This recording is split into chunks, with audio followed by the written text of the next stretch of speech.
और इसीलिए किसी ने कहा है कि जिन्हें हम चुनते हैं वही हमें ढूंढते हैं, जिन्हें हम चुनते हैं वही हमें ढूंढते हैं, चाहे बीवी हो या नेता दोनों कहाँ सुनते हैं,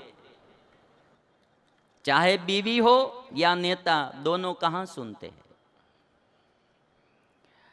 और एक पति ने तो बहुत सरस कहा कि मैंने दिल दिया था तुझे अबला समझकर, मैंने दिल दिया था तुझे अबला समझकर, तूने पीट डाला मुझे तबला समझकर, तूने पीट डाला मुझे तबला समझकर। यही बात आज दशरथ राजा के जीवन में घटी है।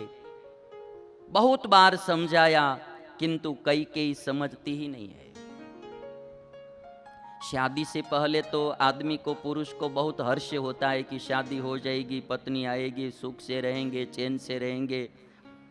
पता तो बाद में चलता है कि शादी नहीं की होती तो अच्छा था, वो बाद में पता चलता है। दशरथ राजा भी आज बोल रहे हैं कि मैं मेरे विनाश के लिए ही तुम्हें मेरे घर ले आया।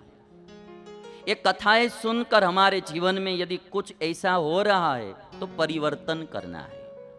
हमसे हमारे परिवार जन सुखी होने चाहिए, हमसे हमारे परिवार के लोग दुखी नहीं होने चाहिए। और इसीलिए कोई एक भाई ने बहुत खूबसूरत कहा है, भगवान से कहते हैं, पत्नी से थका हुआ हारा हुआ पति भगवान के मंदिर में जाकर कहते कि हे खुदा, आप कभी भी शादी मत करना। मंदिर में जाकर भगवान से, पत्नी से थक गया है, हार गया है, उब गया है, परेशान हो गया है, मंदिर में जाकर भगवान से बोलते हैं कि हे खुदा, आप कभी शादी मत करना वरना बहुत पछताएंगे। आप कभी शादी मत करना, हे खुदा आप कभी शादी मत करना वरना बहुत पछताएंगे। हम तो मरकर आपके पास आएंगे पर आप किधर जाएंगे, हम तो मरकर आपके पास आएंगे किंतु आप किधर जाएंगे। तो ऐसा दाम्पत्य जीवन नहीं होना चाहिए, भाव और प्यार से जीवन जीना चाहिए।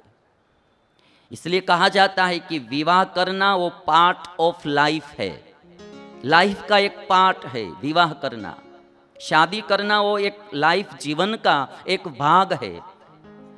विवाह करना वो पार्ट ऑफ लाइफ है किंतु शांति से रहना वो आर्ट ऑफ लाइफ है। वो जीवन जीने की एक कला है, शांति से और सुख से जीना। आज दशरथ राजा बहुत परेशान है, पत्नी से ही परेशान।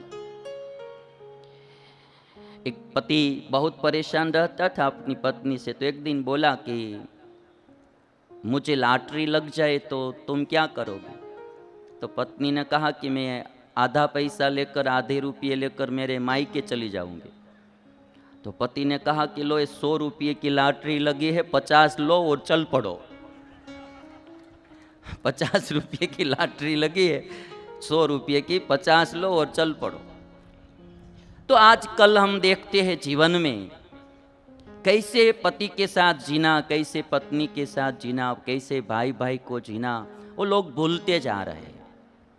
पैसे के पीछे इतने अंधे हो जा रहे हैं हम, खान पान में, विषय में, भोग में, इस दुनियावी पदार्थों में हम इतने उलझ जाते हैं कि हमारी पारिवारिक भावनाओं को हम भूल जाते हैं।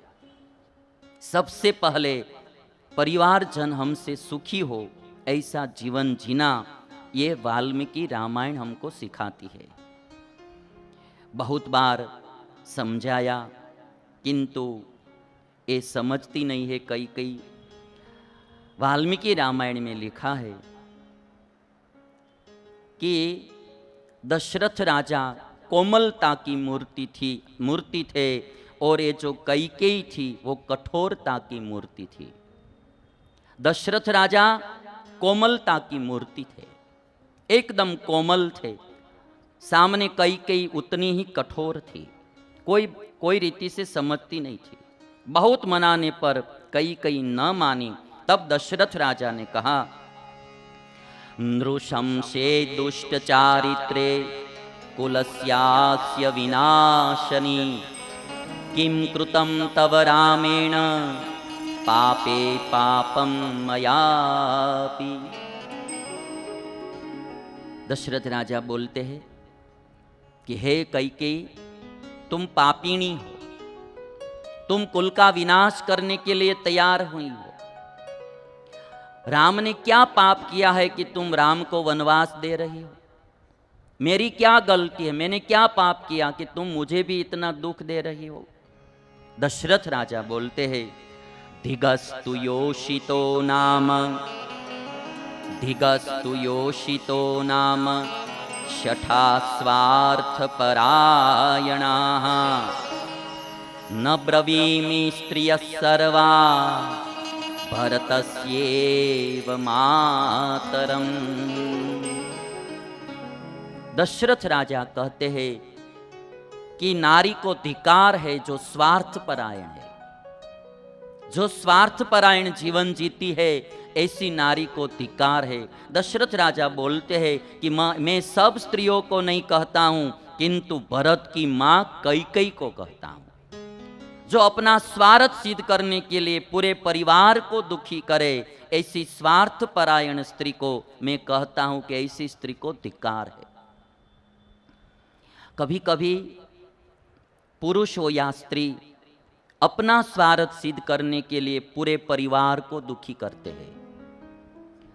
स्वार्थी आदमी स्वयं सुखी होने के लिए दूसरे को दुखी करते हैं, और परमार्थी आदमी ऐसा होता है कि वो स्वयं दुख को सहन करके भी दूसरे को सुखी करेगा। स्वार्थी और परमार्थी दोनों में बहुत बड़ा फर्क होता है। और जब कभी अपना स्वार्थ सिद्ध होता है तो आदमी साथ में रहते हैं, स्वार्थ सिद्ध नहीं होता है तो साथ छोड़ देते हैं। और इसीलिए किसी ने कहा है कि सुख के सब साथी दुख में ना कोई, सुख के सब साथी दुख में ना कोई। जब कभी सुख होता है तो साथ में होते हैं, जब दुख मिलता है तो साथ छोड़ देते हैं। और आपने देखा होगा कि सुख में बहुत दूर के रिश्तेदार होते हैं तो भी पास आ जाते हैं, और दुख में नजदीक के रिश्तेदार भी दूर चले जाते हैं।